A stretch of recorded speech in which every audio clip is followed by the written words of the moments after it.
Welcome to Excel Magic Trick number 1041. Hey, if you want to download this workbook, click on the link below the video. Wow, we have an amazing Excel table trick, and this comes from Excel MVP Zack Barresse. Here is the link. Now, a well-known problem with the table feature is there's some formulas that you can't copy down a column. One example is formulas with expandable ranges, like a running total formula. So let's look at the running total formula, how if we do it the standard way, we get a problem, and then we'll see how Zack solved it. Now I want this as an expandable range, and I want to add the units column. So I'm going to say B $6 colon B6. One of the 6 is locked, the other is not. This 6 is allowed to move to 7 and 8 as we copy down, so Control Enter and copy it down.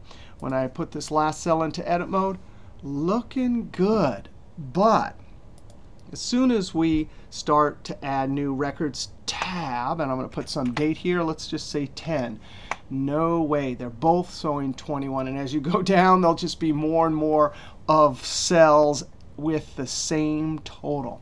So here's an amazing trick. Now we want to remind ourselves what the index function does. Now for the array, it's a index is a lookup function. So I'm going to give it this whole column here.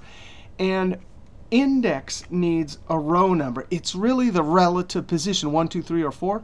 I'm going to hard code in the number 1. Now index will obey us, and if I copy this down, it'll always get the first number in that range, the relative position 4. But if we use this same trick in the context of a range of cells, index won't look up the number, it'll look up the actual cell reference. So I'm going to put this inside of sum. I'm going to do index, and watch this. If I'm inside the table, I don't need the table reference, just the field name in square brackets, comma 1. That will give us, right now, if we were to copy this silly formula down, it would just always get the number 4. But let's put it into the context of the cell reference, colon. And then what am I going to do? I'm going to click on that cell, and it puts the syntax for always get from the units column the cell in this row. So that way when we copy it down, it will move. So this will be relative, this will be absolute, and no way, you got to be kidding me. Control Enter, copy this down.